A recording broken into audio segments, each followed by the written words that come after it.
The old charm and timeless beauty of Hoi An has always been a source of inspiration for the many visitors who pass by here. And our featured expat for today, who happens to be a photographer, is no exception.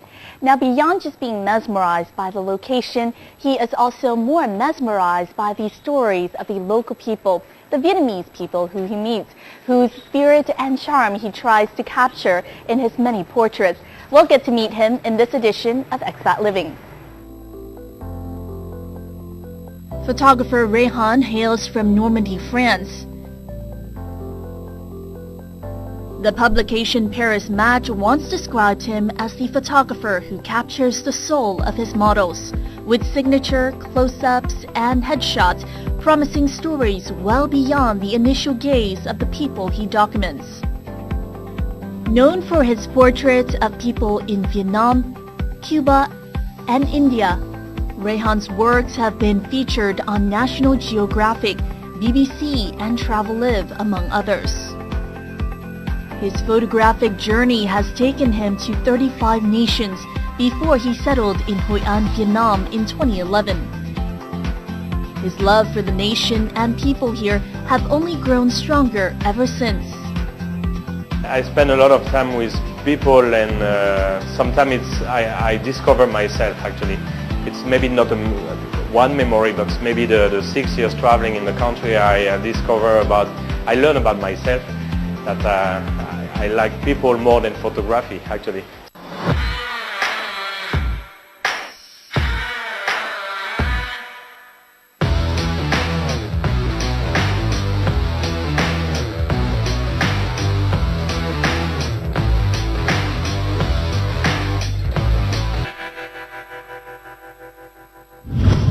Réhahn's many travels across the country have culminated into a collection of photos and even costumes from many different ethnic groups across the country.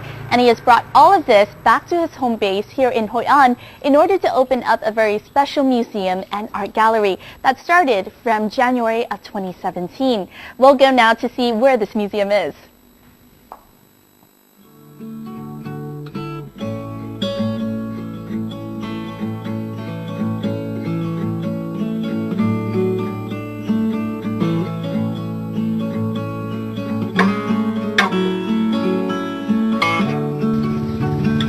The museum called Precious Heritage is where I meet up with Réhahn. Hello, Réhahn. Hey, hello. long time. How are you? Yeah, very good. Welcome. We then embark on a little tour. So, welcome to Precious Heritage Museum. That's my private collection. This floor is about the northern Vietnam tribes. The museum offers up a colorful and diverse display of costumes and portraits of ethnic groups that Réhahn has collected and photographed during his 6 years traversing the country. I would like to introduce you the Adu people. That's the smallest ethnic group in Vietnam, only 376 people.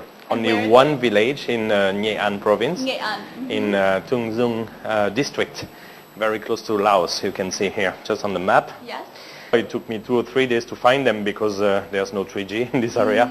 And also on the last information date from 2006. And this is their costume? Yeah, so the very interesting thing is now they are not making the costume anymore. Every year there's one family can have the costume, and next year is another family for the tête or for the... Since they don't make it anymore? Yes, they don't make it anymore. But they have only 5 costumes left in the whole community.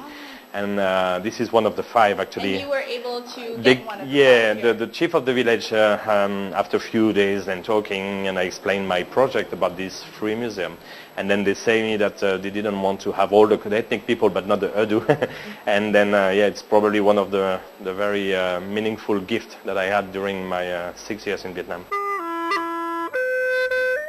Réhahn's idea for the Precious Heritage Project and eventually museum began simply from his travels in the country, starting initially in 2007. And I went to Sapa, and then I went there to see the rice fields. But when I went there, I just took photos of people. I was surprised because I was completely, I mean, I didn't know anything about Sapa. I just went there ready for the landscape. From the 7 tribes that he photographed in the Sapa region, his curiosity grew. I decided to find them one by one, and then during 6 years I've been traveling by motorbike all over the country, trying to find the 54. His encounters with people goes beyond any language barrier. Behind each shot is time well spent with the locals to learn customs and simply to connect. First they're curious, they say, why you do that? They ask me always, why are you interested in my, they're really surprised. And the second step in, they're very proud. You can see on this photo, these people, look at this lady, look at this one, they're super happy to pose actually. As of August 2017, Réhahn has been able to visit and photograph 48 out of 54 ethnic groups of Vietnam. This is the Katu from Quang Nam, one of my favorite ones. Yes. And this is another special one, and again it's very meaningful. Knowing about Réhahnn's museum, a delegation of people from the Katu ethnic group in Quang Nam came to visit Réhahn to give him the very last tree bark costume of their village. They were wearing that like almost 100 years ago when French people, I found some text about French people saying that they met indigenous people in the mountain wearing very strange costume made from tree bark.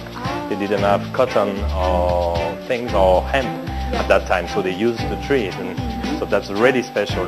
There's 5 different kind of tree. Huh? Yeah. This one, this is one of them. Very kind of the paper. Like paper, texture. yeah. Réhahnn's museum has become a favorite destination for many visitors since its opening in January 2017. Thực sự là những câu chuyện của ảnh rất là ấn tượng. Ảnh viếng thăm từng cái nhóm dân tộc ở đất nước mình. Ảnh được tặng một số cái bộ trang phục rất là hiếm có của những cái bộ trang phục mà còn sót lại duy nhất hoặc là chỉ có vài bộ thôi, thì thực sự rất là đáng quý. I love the museum. I actually first saw his work in the Women's Museum up in Hanoi, and that made me want to come here as well to explore it further. The layout of the museum is great. The way it tells a story as you go round, I find it really interesting. And I actually studied fashion at home, so it's quite interesting for me to see the traditional clothes of the culture and everything. What I love is that there is a story attached to every photograph almost. I really enjoy that. Each display brings up in him unforgettable memories and distinct characteristics of each of the ethnic groups. There's the Réhahn ethnic group, whose remote location took Réhahn 3 years to reach. The women in this group believe that a broken ear like this is good luck. Then there's the Bana man, who exudes utmost pride in his attire woven from a traditional loom. Colorful yet tattered costumes of the black Lolo that sadly signal a vanishing culture. Then there's this Cham girl by the name of An Phước, whose blue eyes immediately draw audiences into the portrait. Phước paternal great-grandfather was also French. Réhahn has formed a friendship with the family, visiting them often, giving gifts of bicycles for the kids to go to school, and even a cow so that the family could further build their livelihood. This is part of the Réhahnn's Giving Back project, where he uses proceeds of his photo sales to support those whom he photographs. I think as a photographer it's a little bit like a duty to give something back to this country, and that's the purpose, that's the introduction of my museum. It's something I wanted to give back to Vietnam. Réhahnn's photos, like him, have traveled the length of the country. His precious heritage project fittingly visited the Vietnam Museum of Ethnology in August 2017. Để những cái bức ảnh nó sống động ấy, để có hồn ấy, thì đó là cả một quá trình giao lưu giữa người nhiếp ảnh và lại người dân. Và chúng ta thấy là những bức ảnh của ông là vô giá bởi vì nó rất có hồn. Theo tôi cho rằng là đây là một cái bộ ảnh rất là quý để cho chúng ta tiếp tục lưu giữ những cái giá trị văn hóa của dân tộc. Réhahn believes raising awareness is the best tool for cultural preservation. the challenge maybe for a country like Vietnam is to at the same time growing in terms of economy, but at the same time preserving the authenticity and the culture. And I always think that's the best way to preserve the culture, these people, to preserve their culture, is to value them outside their community. Alongside his display of 35 photos and costumes in Hanoi, he also invited a group of Hmong friends from Sapa to come to the exhibition. Khi mà em đến đây ấy, với một bức hình của dân tộc em, tuy đó là không phải là hình của em nhưng mà em cảm thấy rất vui ạ, bởi vì là có thể một bức hình ở đây có thể cho tất cả mọi người trên thế giới này có thể nhìn thấy, và bọn em cũng rất muốn là họ có thể lên Sapa, và bọn em cũng rất là vui khi được chào đón họ đến Sapa và xem cái tục lệ dân tộc của bọn em ạ. For Phil Houlihan, an expat working in tourism in Vietnam, ethnic culture is an untapped potential for the country. These costumes, the photographs particularly, allow Vietnam to come alive. So for me, I think Vietnam has very nice beaches, very nice temples, but the one thing that Vietnam is very, very special is the minority people, their costumes, their language and their culture. Réhahn has done an amazing job at drawing international attention to something I think Vietnam is still unknown for. And the more people that know about this, I believe people will come to Vietnam and then want to come again.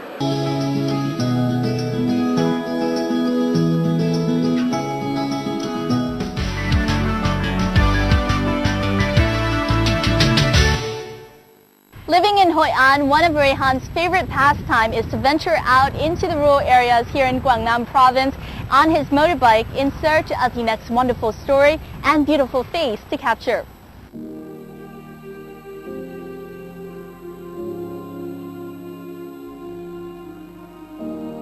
I fell in love with Hoi An, with the food, with the landscape. I like the lifestyle. I like to be on the motorbike and just go in the mountain. That's what I like.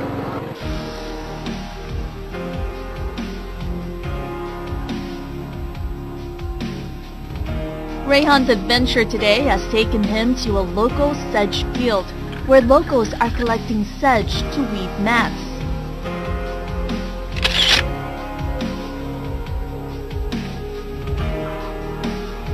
In Cam Kim district outside of Hoi An town, a woman preps the sedge for weaving by dyeing them with color. It's a kind of job that you cannot see, kind of work that you cannot find in Hoi An. You always find this kind of activity outside in the countryside. In terms of photography, we have the smoke, the red color, the fire. So that's interesting to see how they make these kind of things that we found at the market for 70 or 100,000 dong, I guess. So, yeah, I like it. Then Réhahn heads off to see one of the oldest sedge mat makers in Cam Kim get to work.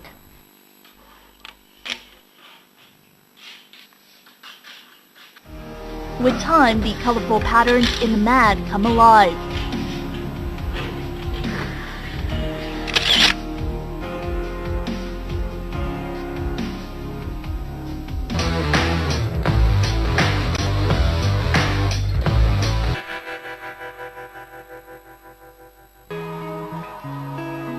When you travel, there are those places you never forget.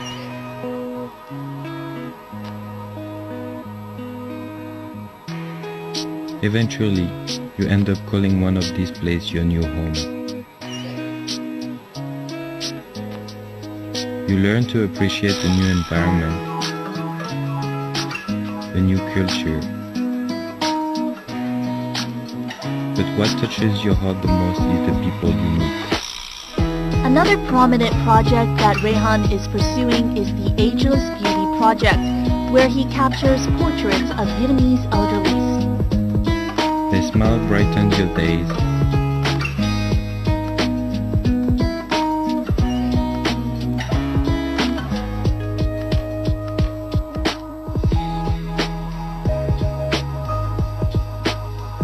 The experience humbles you. And above all, there is their love. The type of love that makes you a better person and teaches you the true meaning of sharing.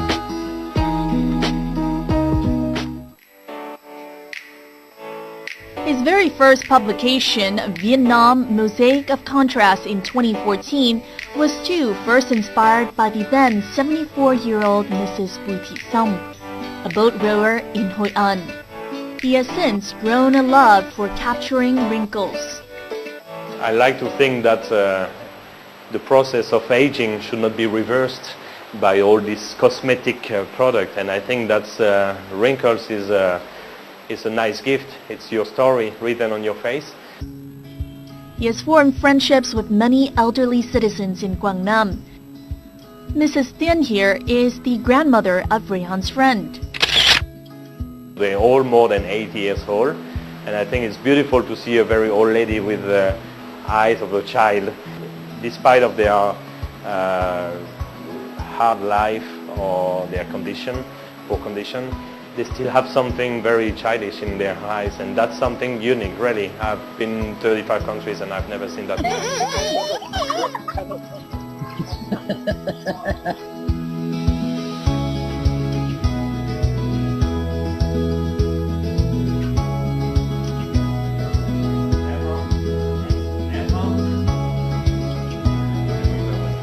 There's a message to go to see your grandmother and your grandfather when they're still here, because often I felt these people became like grandmother, like a family. I have many grandmothers in Vietnam, so there's maybe another message behind is appreciate these people when they're still with us.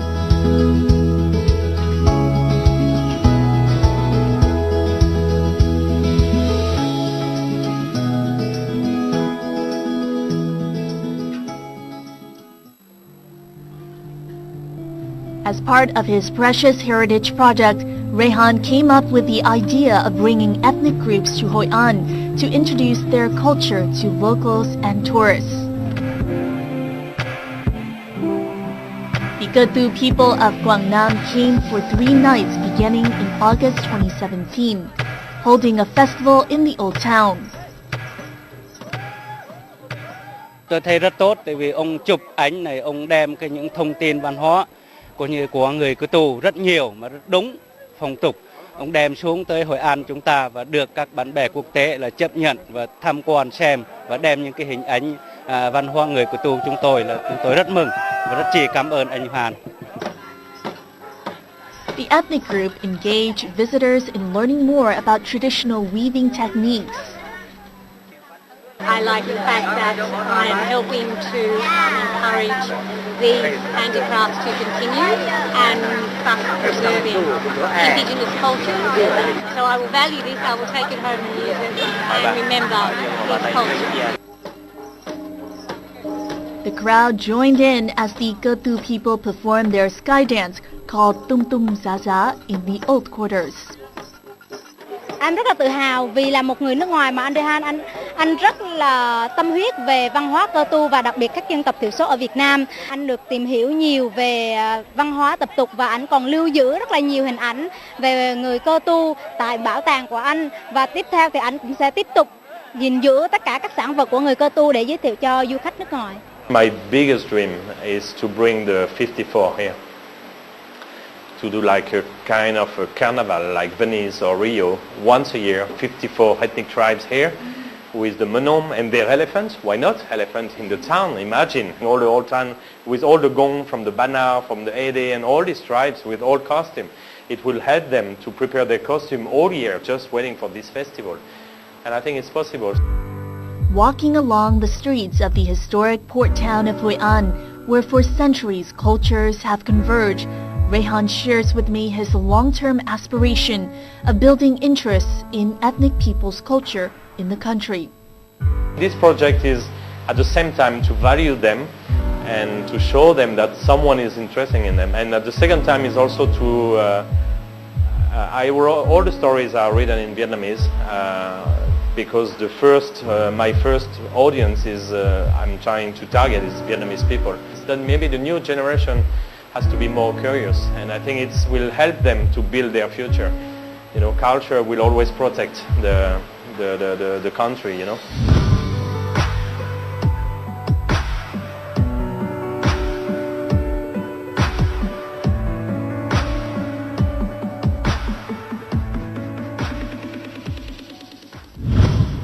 Réhahn's story began right here in Hội An, but as you've seen, it's also gone to different locations and places in Vietnam, also introducing the beauty and heartfelt stories of the Vietnamese people to international friends.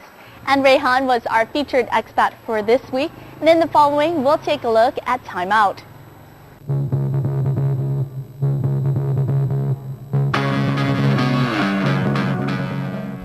The first ever paraglide was invented in the US in 1967.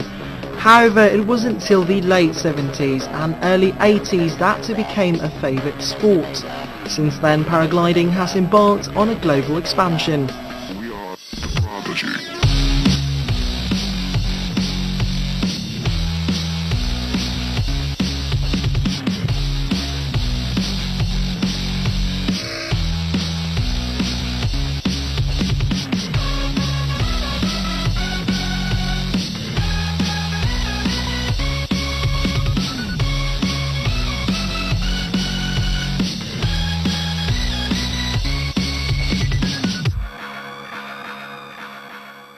What you can see right here, right behind me, is the magnificent scenery of Hoành Vô district in Quảng Ninh province, one of the best destinations for paragliding in Vietnam. Now, you've seen the excitement and thrills of this sport in the clip. You may want to get some hands-on experience for yourself, which is exactly what we're doing in this edition of Timeout. So what are you waiting for? Let's do this!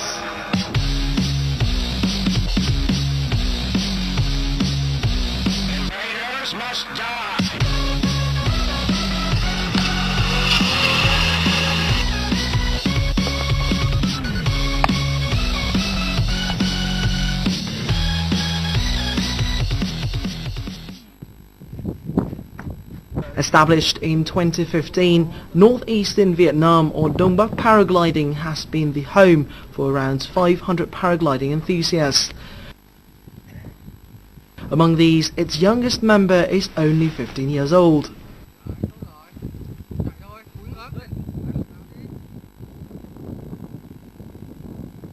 Khi được bay trên không thì cảm giác rất là thích, thoải mái và dễ chịu hơn. Bất cứ một con người nào trước tiên là sinh ra người ta không biết bay.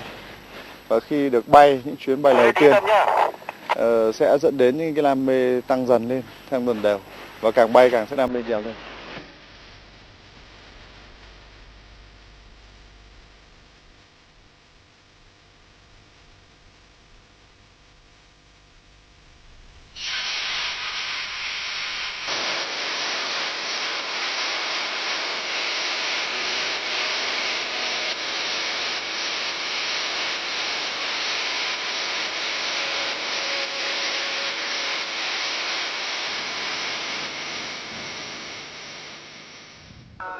Em chào anh Yên. Chào bạn. Anh đang chuẩn bị đồ để chơi dù lượn đúng không anh? Mình đang chuẩn bị bộ dù đôi. Và cánh dù bay đôi và bay đơn thì về cấu hình nó rất giống nhau. Nó chỉ to, dù đôi nó chỉ to hơn thôi. Đấy, rồi dành cho hai người. Thì với bộ dù nó bao gồm có cánh dù, ghế ngồi của khách và ghế ngồi của phi công đây. Và kèm theo nữa là có một bộ dù phụ để đảm bảo an toàn cho chuyến bay. Cả hành khách lẫn phi công thì phi công và hành khách đều có mũ bảo hiểm và giày cao cổ để khóa mát chân. Và mời bạn bay thử cùng với mình luôn với bộ dù đôi này. Vâng, hay quá.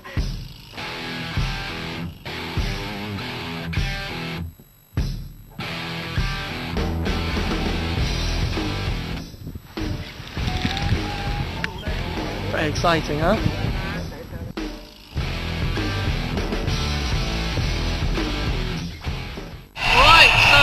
Off and running, as you can now see the magnificent landscape around me right now.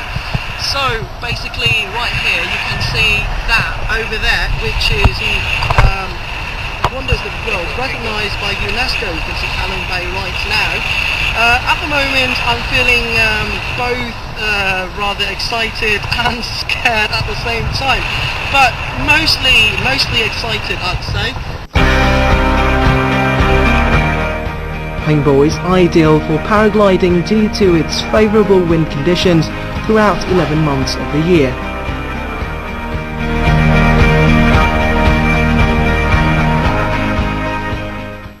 So what a hell of an experience that was. I got a little bit dizzy along the way, but the thrill was way too overwhelming for me to ignore all of that. Trust me, there's no better way to enjoy this but by actually coming up over there and flying down here all by yourself, actually right here in the area. So don't forget to come over here and check it out. That's it for this edition of Timeout. Goodbye for now and until next time. And that was our edition of Expat Living for this week. For more of our programs, do log on to VTV4.vn or our YouTube channel at VTV4 Go.